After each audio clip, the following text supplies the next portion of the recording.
Senhoras e senhores, sei que conhecem a importância que tem o ponto de partida em suas próprias relações, sejam elas com pessoas ou com coisas. Foi assim também com a psicanálise. Fez diferença para o desenvolvimento que teve, a recepção que encontrou, que ela tivesse começado o seu trabalho com o sintoma, aquilo que na psique é mais alheio ao eu. O sintoma vem do reprimido, é como que o representante dele ante o eu, mas o reprimido é, para o eu, terra estrangeira interior. Assim como a realidade, permitam-me a expressão insólita, é terra estrangeira exterior. Partindo do sintoma, o caminho nos levou ao inconsciente, à vida pulsional, à sexualidade. Foi a época em que a psicanálise teve de ouvir as engenhosas objeções de que o homem não é apenas um ser sexual, de que também conhece impulsos mais nobres, mais elevados. Poderiam ter acrescentado que, exaltado pela consciência desses sublimes impulsos, ele frequentemente se arroga o direito de pensar absurdos e negligenciar fatos. Vocês sabem mais coisas. Desde o início, sustentamos que o ser humano adoece graças ao conflito entre as exigências da vida pulsional e a resistência que nele se estabelece contra elas. E em nenhum instante esquecemos essa instância que resiste, rechaça, reprime, que imaginamos dotadas de suas forças particulares, as pulsões do eu, e que coincide justamente com o eu da psicologia popular. No entanto, dado o laborioso progresso do trabalho científico, também a psicanálise não pôde estudar simultaneamente todos os campos e manifestar-se de uma só vez sobre todos os problemas. Por fim, avançamos de modo a poder afastar nossa atenção do reprimido e voltá-la para o repressor, e achamo-nos diante desse eu, que parecia ser tão evidente, com a segura expectativa de também ali achar coisas para as quais não podíamos estar preparados. Mas não foi fácil encontrar o acesso inicial a ele. É a respeito disso que hoje pretendo lhes falar. Mas devo manifestar a suspeita de que esta minha exposição da psicologia do eu lhes produzirá um efeito diverso daquele da introdução ao mundo psíquico subterrâneo que a precedeu. Não sei dizer com segurança por que isso deve ser assim. Primeiramente, pensei que achariam que antes lhes relatei sobretudo fatos, embora estranhos e peculiares, enquanto agora ouvirão principalmente concepções, ou seja, especulações. Mas não é isso. Refletindo melhor, devo dizer que o montante de elaboração intelectual do material concreto, em nossa psicologia do eu, não é maior que na psicologia da neurose. Tive de rejeitar outras motivações possíveis para minha ideia inicial. Agora, creio que isso está relacionado, de algum modo, à natureza do material mesmo e à nossa falta de costume em lidar com ele. De toda forma, não me surpreenderei se vocês se mostrarem ainda mais reservados e cautelosos do que antes.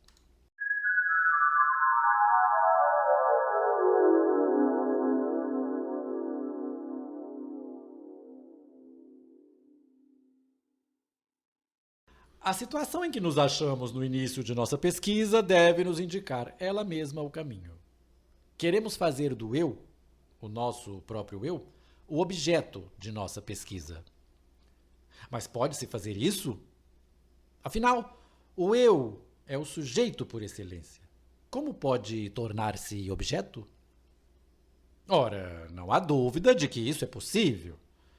O eu pode tomar a si mesmo por objeto, tratar a si mesmo como a outros objetos, observar-se, criticar-se e fazer sabe Deus mais o que consigo mesmo. Nisso, uma parte do eu contrapõe-se ao resto. Portanto, o eu é divisível. ele se divide durante várias de suas funções, ao menos provisoriamente. Suas partes podem unir-se novamente depois. Isso não é propriamente novidade. Talvez seja uma ênfase pouco habitual em coisas geralmente conhecidas. Por outro lado, achamo-nos familiarizados com a noção de que a patologia, na medida em que aumenta e torna mais grosseiro, pode chamar a atenção para condições normais que de outra maneira não perceberíamos. Ali onde ela nos mostra uma ruptura ou uma fenda, pode haver normalmente uma articulação. Se lançamos um cristal no chão, ele se quebra, mas não arbitrariamente. Ele se parte conforme suas linhas de separação, em fragmentos cuja delimitação, embora invisível, é predeterminada pela estrutura do cristal. Os doentes mentais são estruturas assim, fendidas e despedaçadas. Também não podemos lhes negar um tanto do temor reverencial que os povos antigos demonstravam para com os loucos. Eles deram as costas à realidade externa, mas justamente por causa disso sabem mais da realidade interna, psíquica, e podem nos revelar coisas que de outro modo nos seriam inacessíveis. A respeito de um grupo desses doentes, afirmamos que sofrem de delírio de ser observado. Queixam-se de ser importunados incessantemente, até nos atos mais íntimos, pela observação da parte de poderes desconhecidos, provavelmente pessoas. E têm alucinações em que ouvem tais pessoas enunciarem o resultado de suas observações. Agora ele vai dizer isso. Agora ele se veste para sair, etc. Tal observação não é o mesmo que uma perseguição, mas não está longe disso. Pressupõe que as pessoas desconfiam deles, que esperam flagrá-los em ações proibidas, pelas quais devem ser castigados. Como seria se esses loucos tivessem razão? Se em todos nós houvesse uma tal instância no eu, observador e punitiva, que neles apenas tivesse se separado agudamente do eu e sido deslocada erradamente para a realidade externa?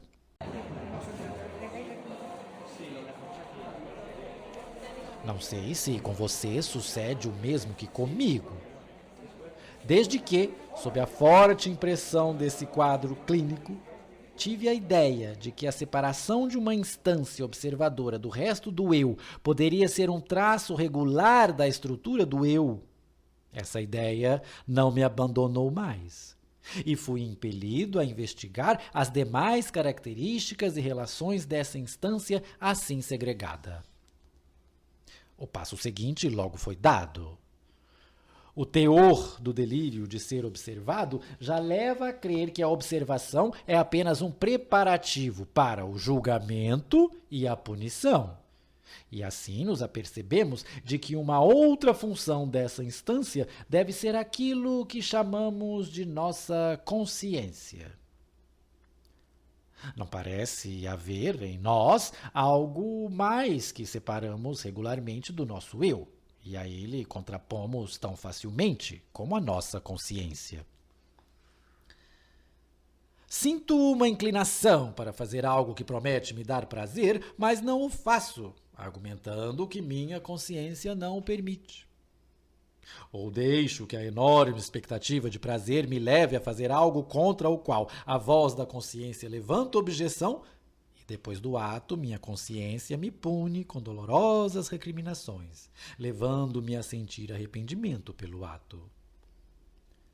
Eu poderia simplesmente dizer que a instância especial que começo a distinguir no eu é a consciência. Mas é mais prudente conservar essa instância como algo independente e supor que a consciência seja uma de suas funções.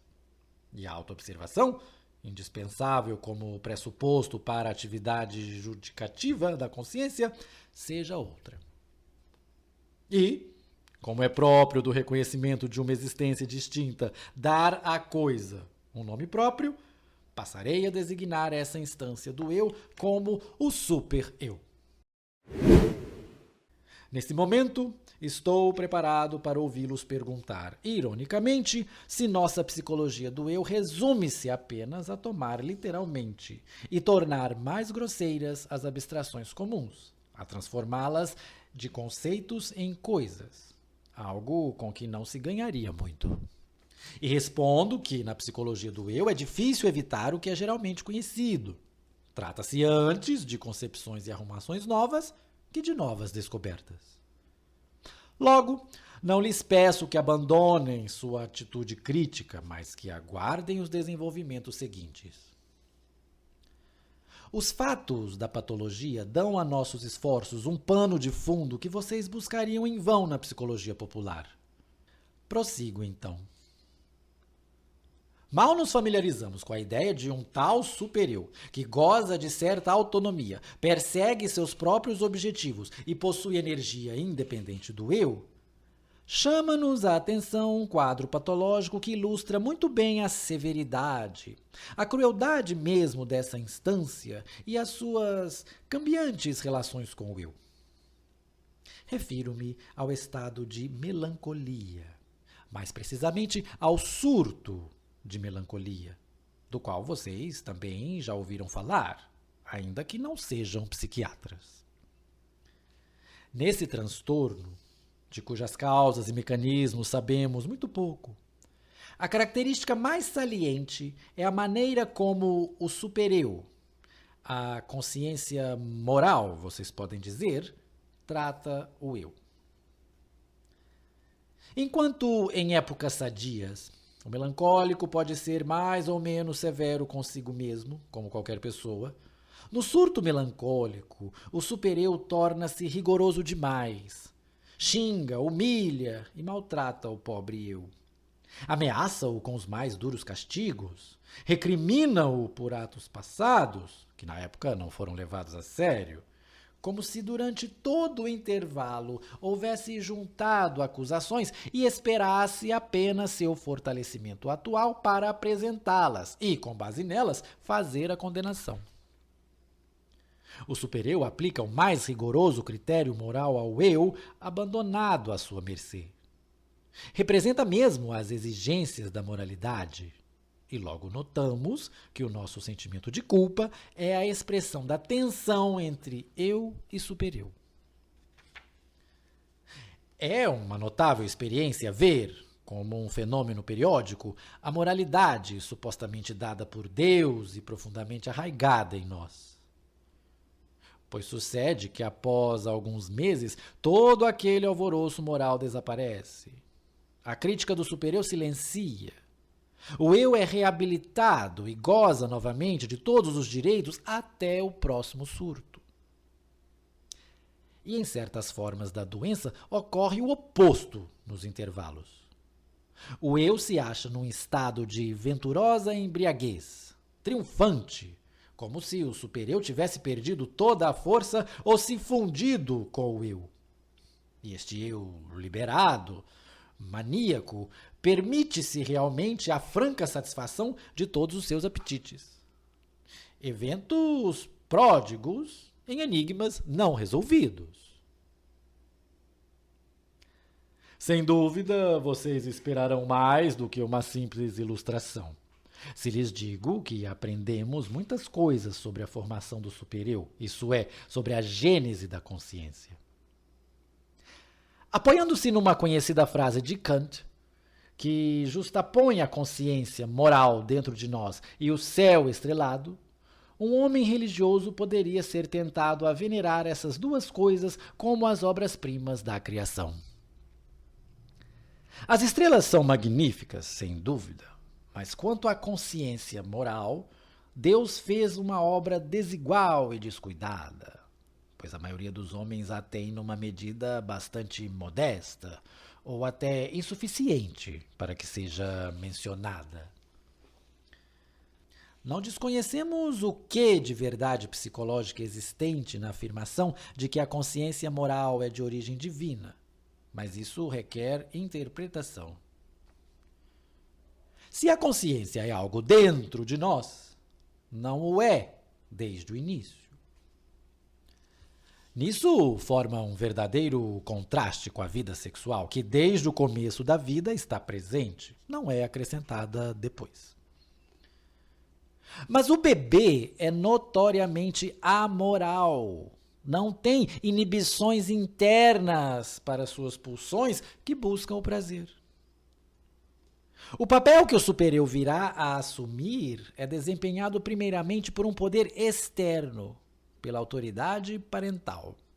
A influência dos pais governa a criança, concedendo-lhe provas de amor e ameaças de castigo, que atestam a perda do amor e são temidos por si mesmos. Essa angústia realista é precursora da posterior angústia moral. Enquanto ela vigora, não precisamos falar de supereu e de consciência moral. Apenas mais tarde se cria a situação secundária que nos dispomos demasiado prontamente a ver como normal, em que o obstáculo externo é internalizado, em que o supereu toma o lugar da instância parental e então observa, dirige e ameaça o eu. Exatamente como os pais faziam com a criança.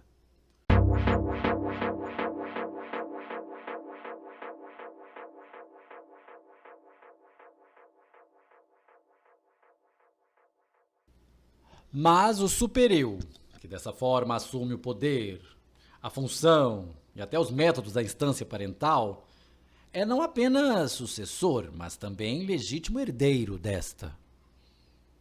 Ele se origina diretamente dela, logo veremos por qual processo. Primeiro devemos lidar com uma discrepância entre os dois. O supereu parece ter tomado unilateralmente apenas a dureza e severidade dos pais, sua função punitiva e proibidora. Mas sua amorosa solicitude não tem continuação. Se os pais exerceram de fato um regime severo, acreditamos ser compreensível que também na criança se desenvolva um supereu severo.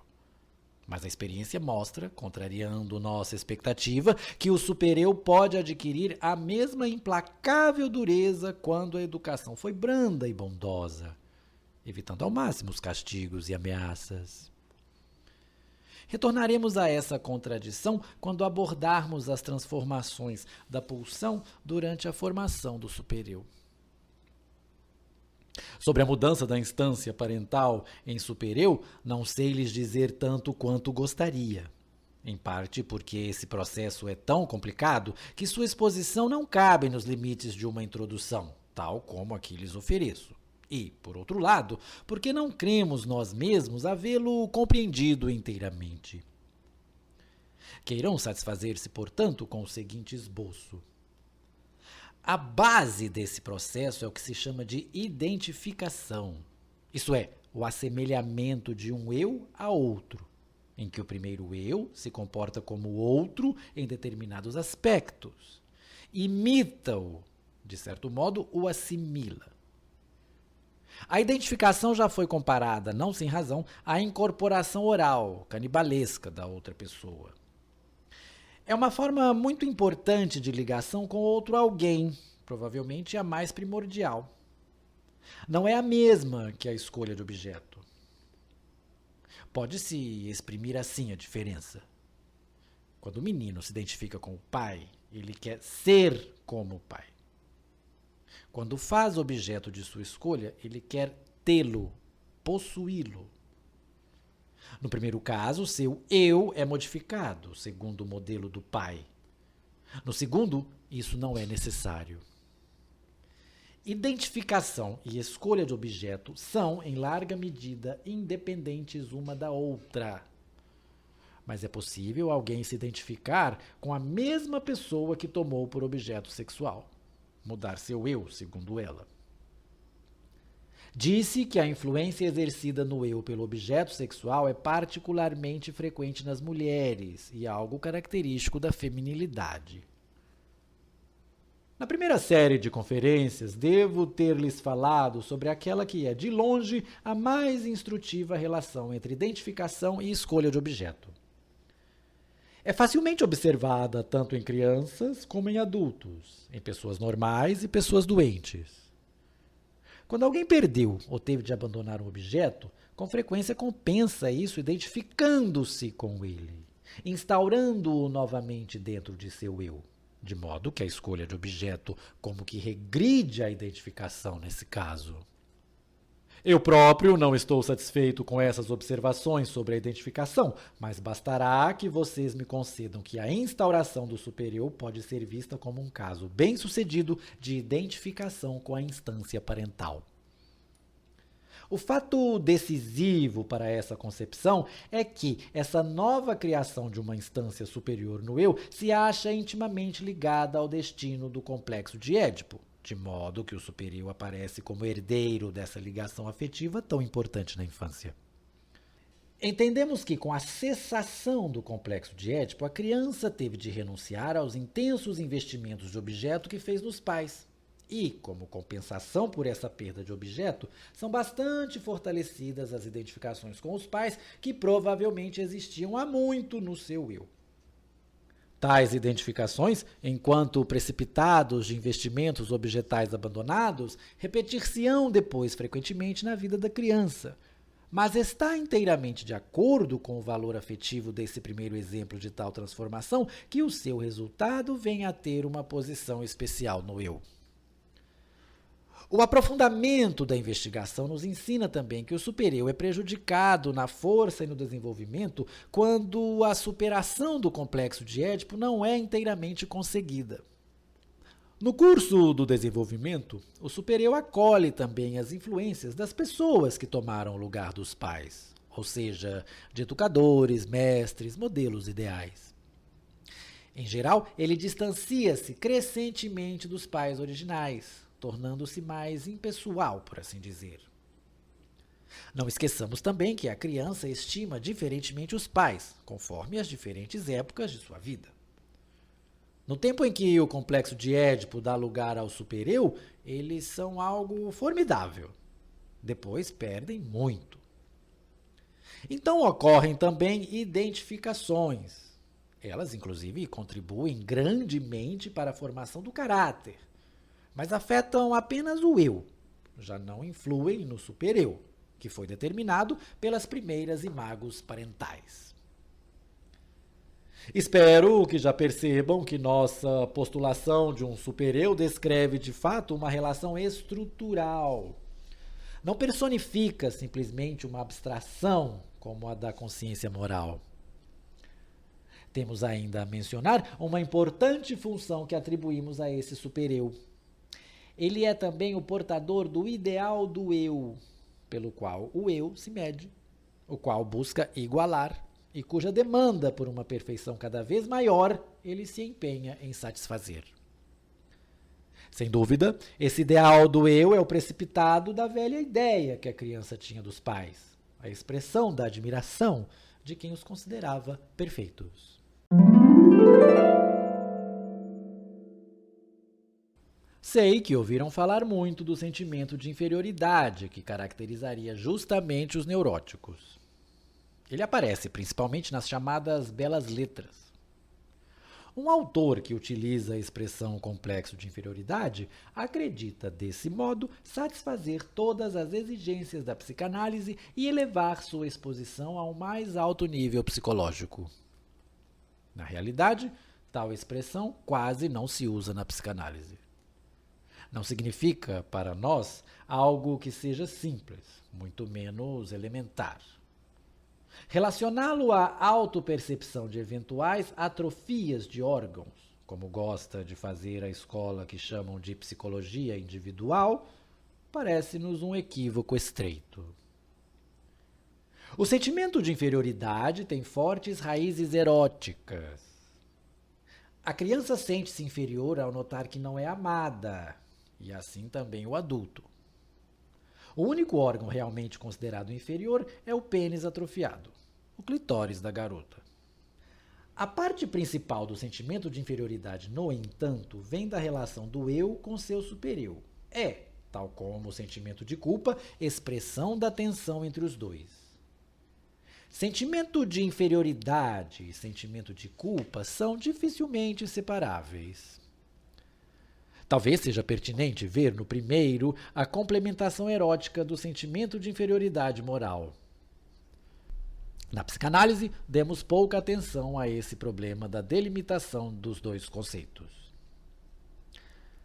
Justamente porque o complexo de inferioridade tornou-se tão popular, permito-me entretê-los com uma breve digressão nesse ponto. Um personagem histórico de nosso tempo, que ainda vive, agora retirado, tem um defeito num dos seus membros, consequência de uma lesão sofrida no nascimento. Um conhecido autor contemporâneo, que se dedicou a biografias de pessoas eminentes, também abordou a vida desse homem a que me refiro. Pode ser difícil, ao escrever uma biografia, suprimir a necessidade de aprofundamento psicológico. Por isso, esse nosso autor se aventurou a basear toda a evolução do caráter do herói no sentimento de inferioridade que o defeito físico despertava. Nisso, ele ignorou um fato pequeno, mas não insignificante. Geralmente ocorre que uma mãe a quem o destino deu um filho doente, ou de algum modo deficiente, procure compensá-lo por essa injusta desvantagem com amor em abundância. No caso de que falamos, a orgulhosa mãe agiu de outra forma. Ela subtraiu ao filho seu amor, por conta daquele defeito. Quando o filho se transformou num homem poderoso, seus atos demonstraram inequivocadamente que não perdoava a mãe. Ao considerarem a importância do amor materno para a vida psíquica de uma criança, vocês deverão corrigir mentalmente a teoria de inferioridade do biógrafo. Voltemos agora ao supereu. Atribuímos a ele a autoobservação, a consciência moral e a função de ideal. Do que dissemos sobre sua gênese, resulta que ele tem, como pressupostos, um fato biológico importantíssimo e um fato psicológico pleno de consequências. A longa dependência que a criança tem dos pais e o complexo de Édipo, ambos intimamente relacionados. Para nós, o supereu é o representante de todo o limite moral. O advogado do anseio por perfeição, em suma, aquilo que podemos apreender psicologicamente do aspecto dito elevado da vida humana. Como ele próprio remonta à influência dos pais, educadores, etc., sua importância ficará mais clara se nos voltarmos para essas fontes. Via de regra, os pais e autoridades análogas seguem, na educação da criança, os preceitos do seu próprio superior. Não importando como o seu eu tenha se arranjado com o seu superior, na educação da criança, eles são rigorosos e exigentes. Esqueceram as dificuldades de sua própria infância. Estão satisfeitos de poder identificar-se totalmente com os próprios pais, que a seu tempo lhes impuseram essas duras restrições. De modo que o supereu da criança é construído não segundo o modelo dos pais, mas do supereu dos pais. Preenche-se com o mesmo conteúdo, torna-se veículo da tradição, de todos os constantes valores que assim se propagaram de geração a geração. Vocês já percebem que importante ajuda a consideração do supereu pode fornecer para o entendimento da conduta humana. Por exemplo, a questão da delinquência. E talvez também que sugestões práticas dela resultam para a educação. Provavelmente, as concepções históricas chamadas de materialistas pecam por subestimar esse fator. Elas o põem de lado com a observação de que as ideologias dos homens nada mais são que produto e superestrutura de suas relações econômicas atuais. Isso é verdade, mas muito provavelmente não é toda a verdade. A humanidade nunca vive inteiramente no presente. O passado, a tradição da raça e do povo, prossegue vivendo nas ideologias do supereu. Apenas muito lentamente cede às influências do presente, às novas mudanças e, na medida em que atua através do supereu, desempenha um grande papel na vida humana, independentemente das condições econômicas. Em 1921, busquei aplicar a distinção entre eu e supereu ao estudo da psicologia das massas. Cheguei a uma fórmula assim: uma massa psicológica é uma junção de indivíduos que introduziram a mesma pessoa em seu supereu e, com base nesse elemento em comum, identificaram-se uns com os outros em seu eu. Naturalmente, ela vale apenas para as massas que têm um líder. Se tivéssemos mais aplicações desse tipo, a hipótese do supereu perderia o quê de estranheza que ainda tem para nós e nos livraríamos totalmente do embaraço que nos sobrevém quando, acostumados à atmosfera do mundo subterrâneo, movemo-nos nas camadas mais superficiais, mais elevadas do aparelho psíquico. Obviamente não acreditamos que, ao diferenciar o supereu, falamos a última palavra sobre a psicologia do eu. Trata-se, isso sim, de um primeiro passo. Mas nesse caso, não apenas o começo é difícil.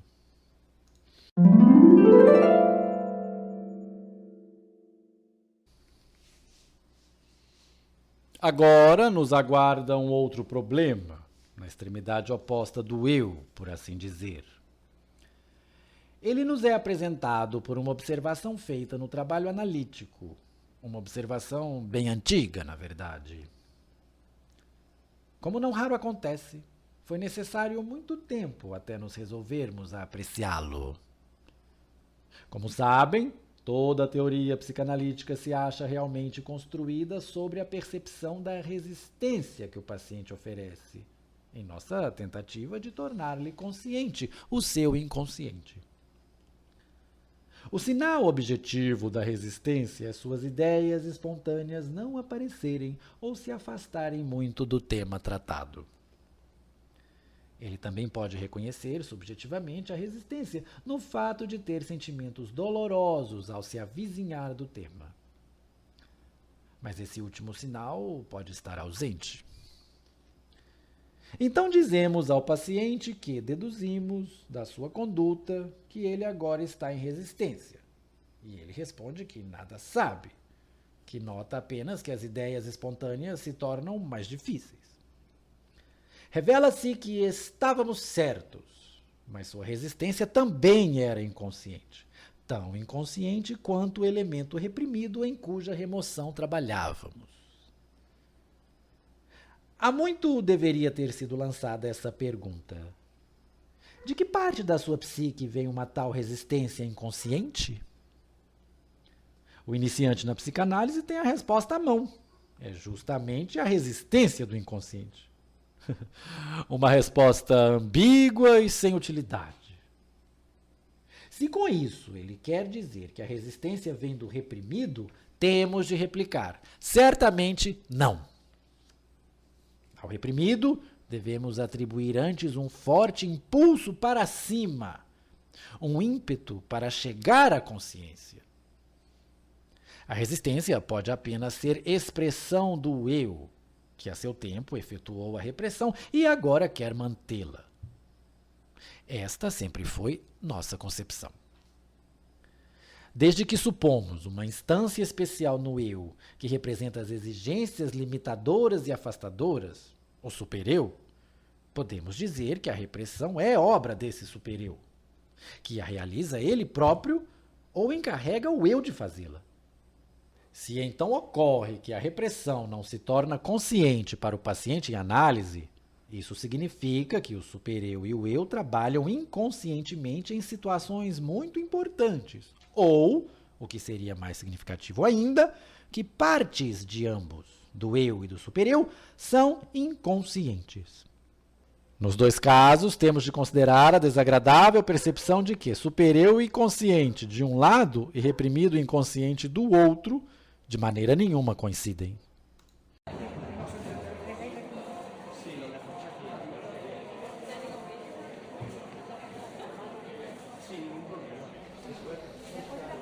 Senhoras e senhores, Necessito fazer uma pausa para respirar, que também para você será um alívio, e desculpar-me antes de prosseguir. Ofereço-lhes complementos a uma introdução à psicanálise que iniciei 15 anos atrás, e tenho de agir como se também vocês, nesse meio tempo, tivessem se ocupado apenas de psicanálise.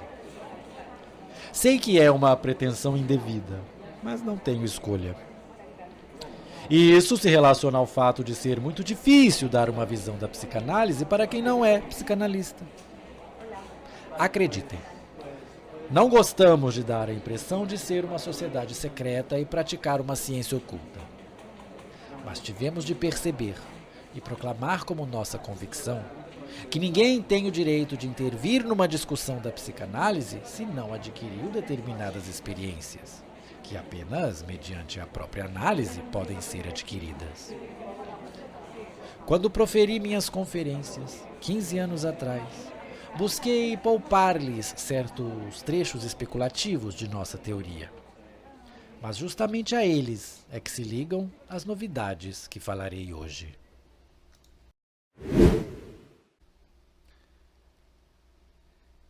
Retornando ao nosso tema.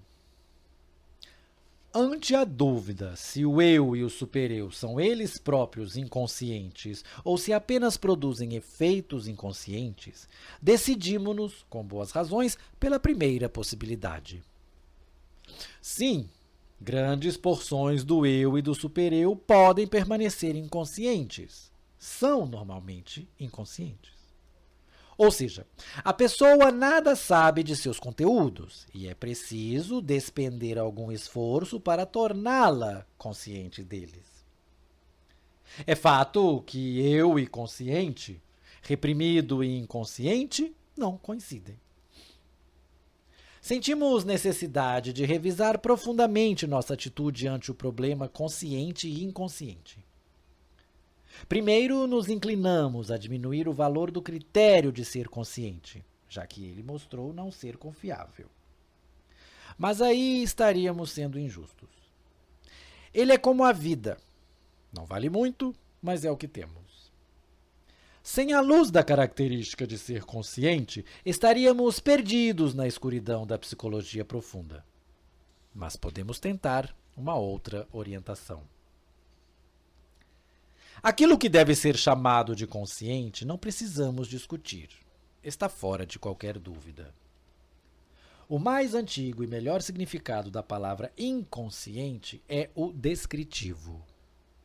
Chamamos de inconsciente um processo psíquico cuja existência temos de supor, porque o inferimos, digamos, de seus efeitos, mas do qual nada sabemos.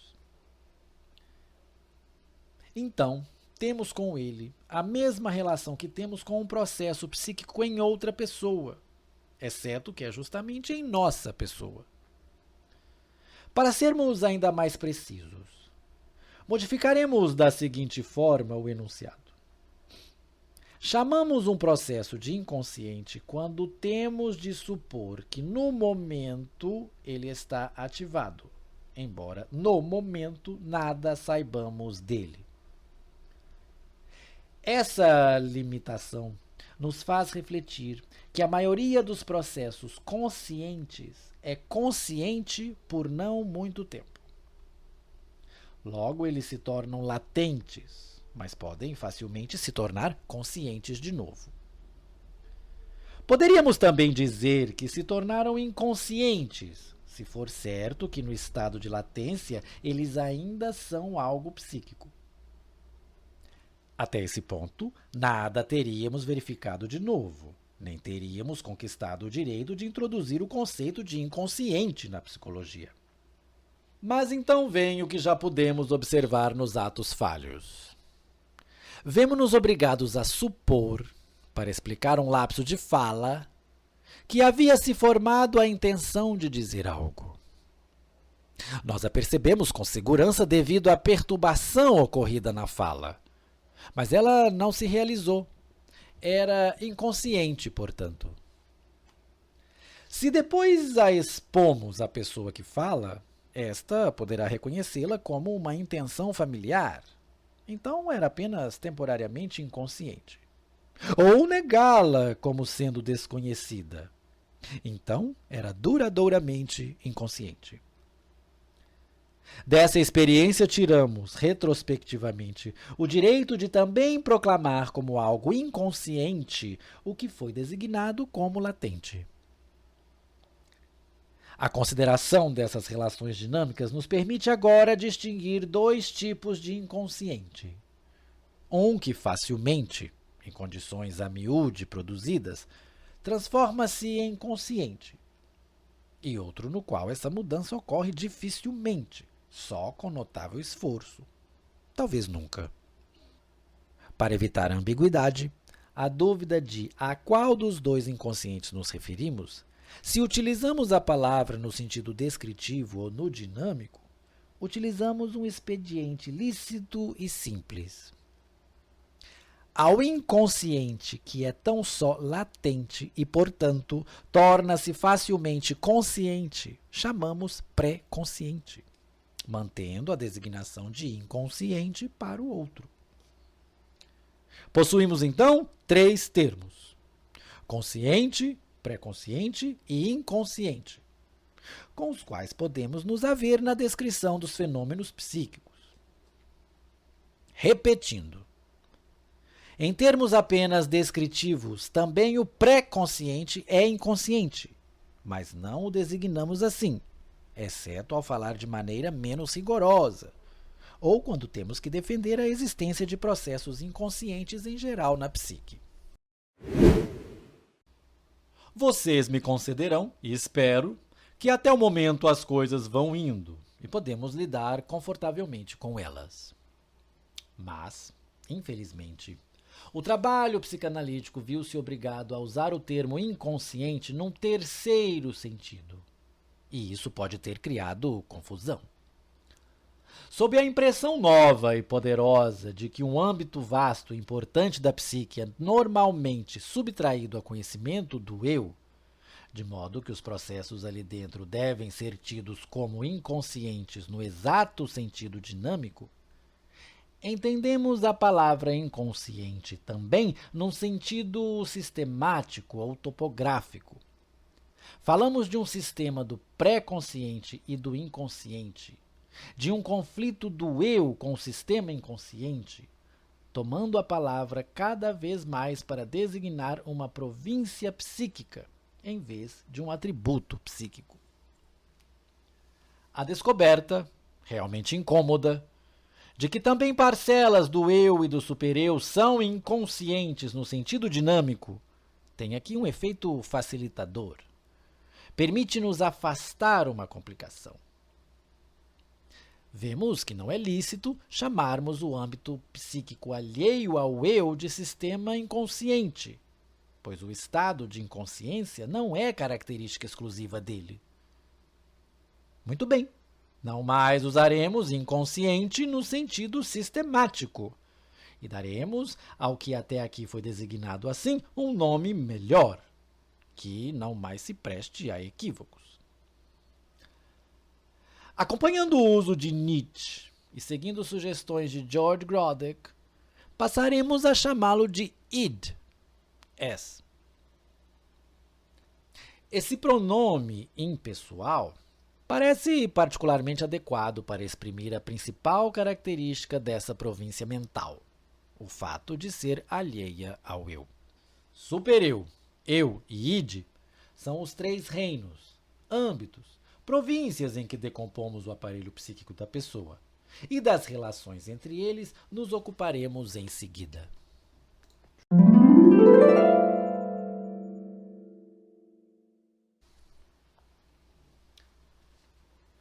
Mas antes farei um parêntese. Suponho que estejam insatisfeitos com o fato de as 3 qualidades da consciência e as 3 províncias do aparelho psíquico não se terem combinado em 3 pacíficos pares. E que, na sua opinião, isso talvez obscureça nossos resultados. No entanto, acho que não devemos lamentar isso. admitindo para nós mesmos que não temos o direito de esperar uma arrumação tão clara. Deixem-me fazer uma analogia. Analogias nada resolvem, é verdade, mas podem fazer com que nos sintamos mais em casa. Eu imagino um país com paisagem variada, montanhas, planícies e lagos e com população mista. Alemães, magiares e eslovacos, que também exercem diferentes atividades. A distribuição poderia ser assim. Nas montanhas habitam os alemães, que são criadores de gado. Nas planícies, os magiares, que cultivam cereais e vinhas. E junto aos lagos, os eslovacos, que apanham peixes e tecem juncos. Se essa divisão fosse tão clara e simples, um Woodrow Wilson se rejubilaria com ela. Seria ótima também para a aula de geografia. Mas provavelmente vocês acharão menos arrumação e maior mistura se percorrerem o país. Alemães, magiares e eslovacos vivem em toda parte. Nas montanhas há também áreas cultivadas. Nas planícies também se cria gado. Algumas coisas, naturalmente, são como vocês esperavam, pois nas montanhas não se acham peixes e na água não crescem vinhas. Enfim, a imagem que tem do território pode ser correta em linhas gerais. Nos particulares, deverão tolerar as divergências. A parte o novo nome, não esperem que eu lhes diga muita coisa nova a respeito do ID. Ele é a parte obscura e inacessível de nossa personalidade. O pouco que dele sabemos, descobrimos no estudo do trabalho do sonho e da formação do sintoma neurótico. E a maior parte disso é de caráter negativo. Pode ser descrita somente em contraposição ao eu. Aproximamo-nos do id com analogias.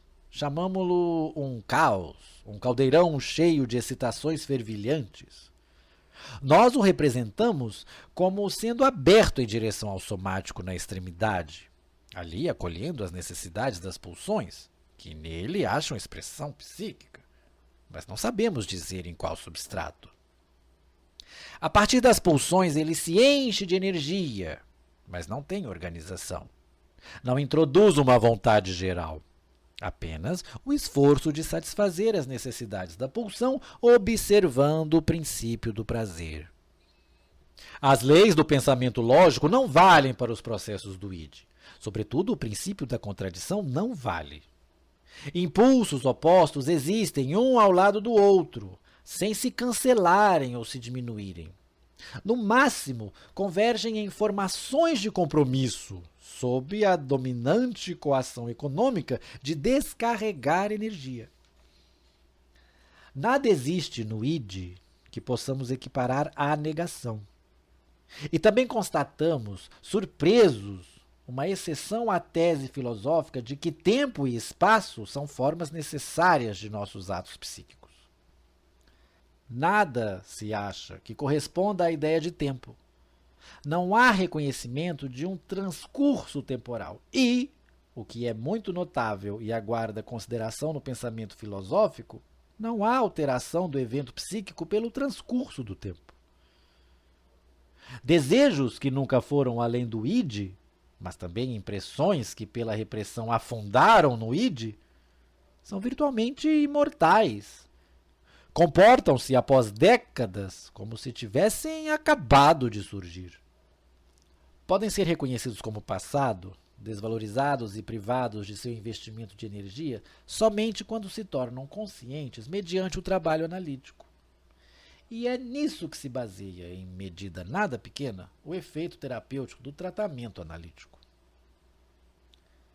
Sempre tive a impressão de que tiramos pouco proveito para a nossa teoria desse indubitável fato da imutabilidade do reprimido através do tempo. Isso parece permitir um acesso aos mais profundos vislumbres.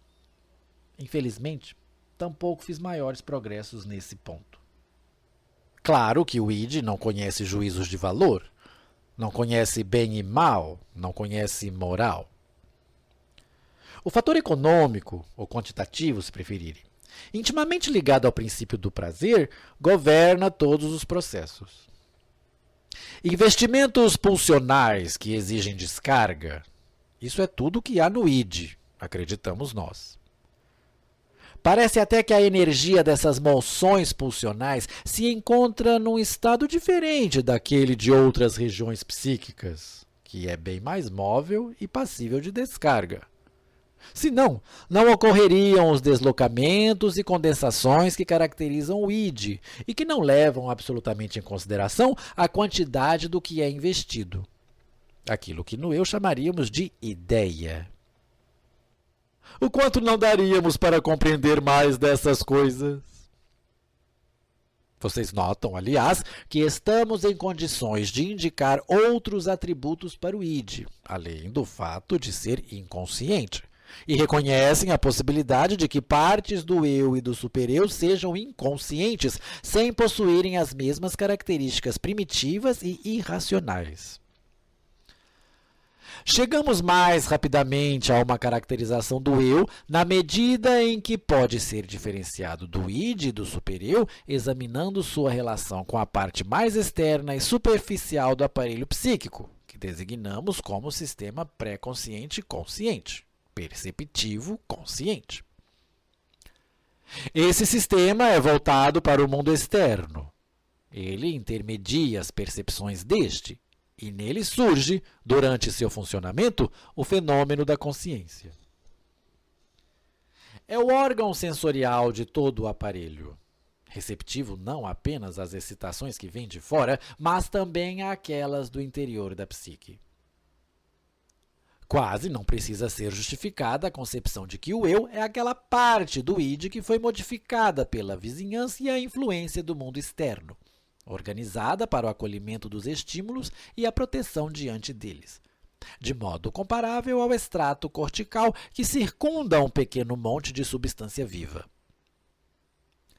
A relação com o mundo externo tornou-se decisiva para o eu.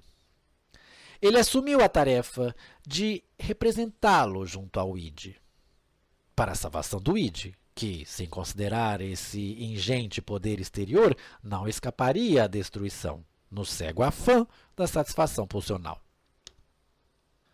Cumprindo essa função, o eu tem de observar o mundo externo, registrar uma imagem fiel dele nos traços nêmicos de suas percepções, conservando afastado, mediante o exame da realidade, o que nesse quadro do mundo externo for acréscimo oriundo de fontes internas de excitação. Por ordem do id, o eu domina os acessos à motilidade, mas entre a necessidade e o ato, ele interpõe a dilação, que é o trabalho do pensamento, durante o qual utiliza os traços mnemônicos da experiência. Assim destrona o princípio do prazer, que governa irrestritamente o curso dos processos no id, e o substitui pelo princípio da realidade, que promete mais segurança e maior sucesso.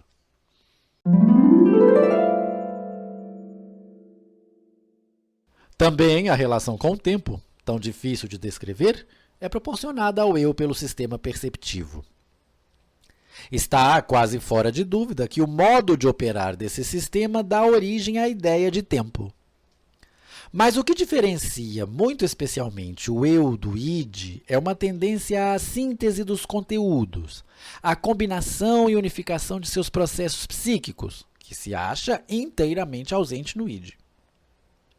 Quando, mais adiante, tratarmos das pulsões na vida psíquica, espero que consigamos relacionar essa característica essencial do eu à sua fonte. Somente ela produz o alto grau de organização que o eu requer para suas maiores realizações. Ele se desenvolve da percepção das pulsões até o domínio sobre elas. Mas este é alcançado apenas pelo fato de a representante da pulsão ser enquadrada numa unidade maior, ser incluída num contexto. Adotando formas de expressão populares, poderíamos dizer que o eu representa na vida psíquica a razão e a prudência, e o id as paixões irrefreadas.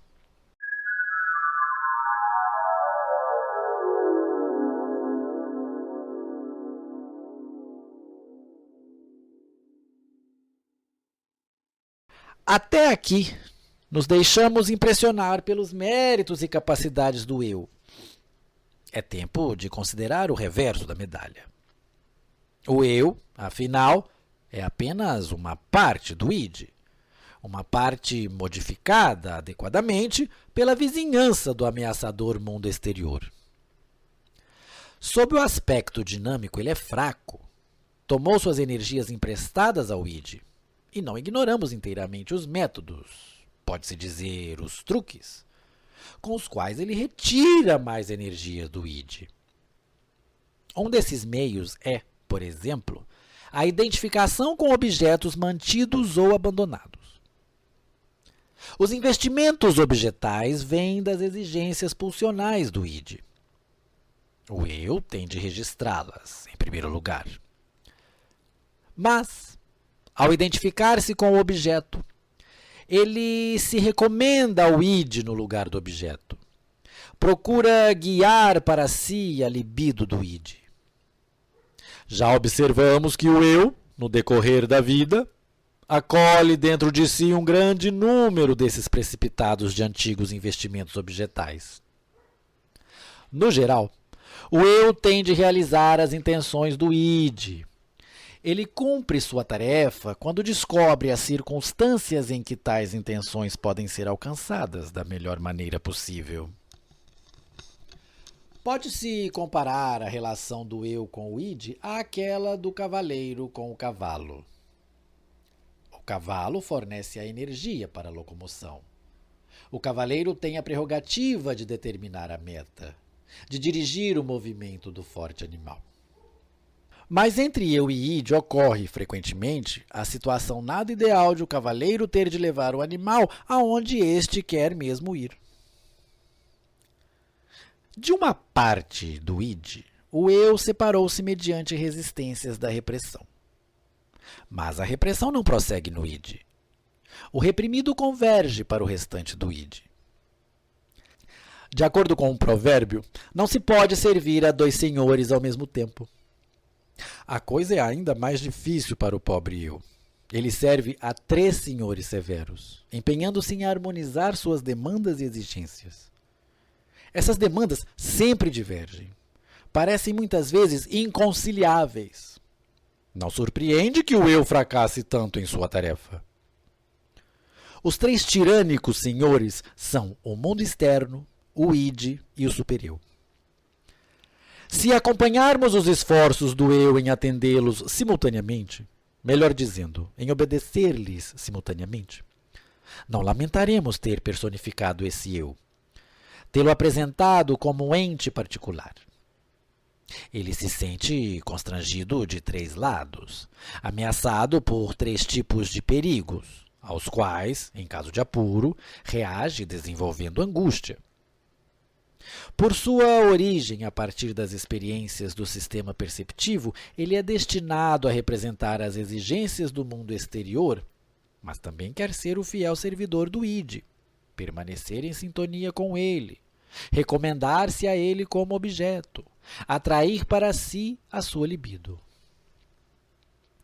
Nos esforços de mediação entre o id e a realidade, muitas vezes é obrigado a revestir os mandamentos inconscientes do id com suas racionalizações pré-conscientes, a disfarçar os conflitos do id com a realidade, fazendo crer, com diplomática dissimulação, que leva em consideração a realidade, mesmo quando o id permanece rígido e inexorável. Por outro lado, o rigoroso supereu observa cada um de seus passos e lhe põe à frente determinadas normas de conduta, sem levar em conta as dificuldades por parte do id e do mundo externo, punindo, em caso de infração, com os tensos sentimentos de inferioridade e de culpa. Desse modo, impelido pelo id, constrangido pelo supereu, rechaçado pela realidade, o eu luta para levar a cabo sua tarefa econômica de estabelecer a harmonia entre as forças e influências que atuam nele e sobre ele. E compreendemos por que tantas vezes não podemos suprimir a exclamação: "A vida não é fácil!". Se o eu é obrigado a admitir sua fraqueza, ele rompe em angústia. Angústia realista ante o mundo externo, angústia de consciência ante o supereu, angústia neurótica ante as forças das paixões do id. Gostaria de representar com um desenho as relações estruturais da personalidade psíquica que acabei de lhes expor. Um desenho despretensioso que aqui lhes ofereço. Como veem, o supereu submerge no id. Enquanto herdeiro do complexo de Édipo, tem íntimas relações com este. Acha-se mais distante do sistema perceptivo do que o eu. O id lida com o mundo externo apenas através do eu, ao menos desse esquema. Hoje é certamente difícil afirmar até que ponto o desenho é correto. Uma coisa certamente não é. O espaço que toma o id inconsciente deveria ser incomparavelmente maior do que o do eu ou do pré-consciente. Peço-lhes que corrijam isso mentalmente. E agora, para finalizar essa exposição certamente cansativa e talvez não muito esclarecedora, mais uma advertência. Nessa distinção da personalidade em eu, id e supereu, vocês não devem imaginar fronteiras definidas, como as traçadas artificialmente na geografia política. Não podemos fazer justiça à peculiaridade da psique mediante contornos nítidos, como no desenho ou na pintura primitiva, mas sim com áreas cromáticas que se fundem umas nas outras, como nos pintores modernos. Depois de havermos separado, temos que fazer novamente juntar-se o que foi separado. Não julguem demasiado severamente uma primeira tentativa de dar representação gráfica ao psíquico, tão difícil de apreender. É muito provável que o desenvolvimento dessas divisões esteja sujeito a grandes variações em diferentes pessoas. É possível que durante a própria ocorrência elas se transformem e involuam temporariamente. Isso parece ser verdadeiro, sobretudo no caso da última e mais delicada filogeneticamente, a diferenciação de eu e supereu. Não há dúvida de que o mesmo pode ser provocado pela doença psíquica.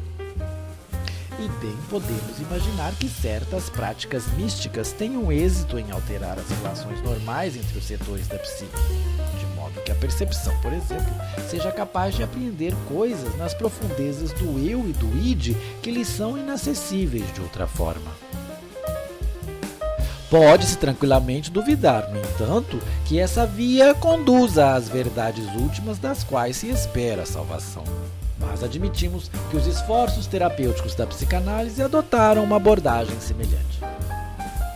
Sua intenção é, realmente, fortalecer o eu, torná-lo mais independente do supereu, ampliar seu âmbito de percepção e melhorar sua organização, de maneira que possa apropriar-se de novas parcelas do id. Onde era id, há de ser eu. É uma obra cultural como o aterro de Zuiderzee, digamos.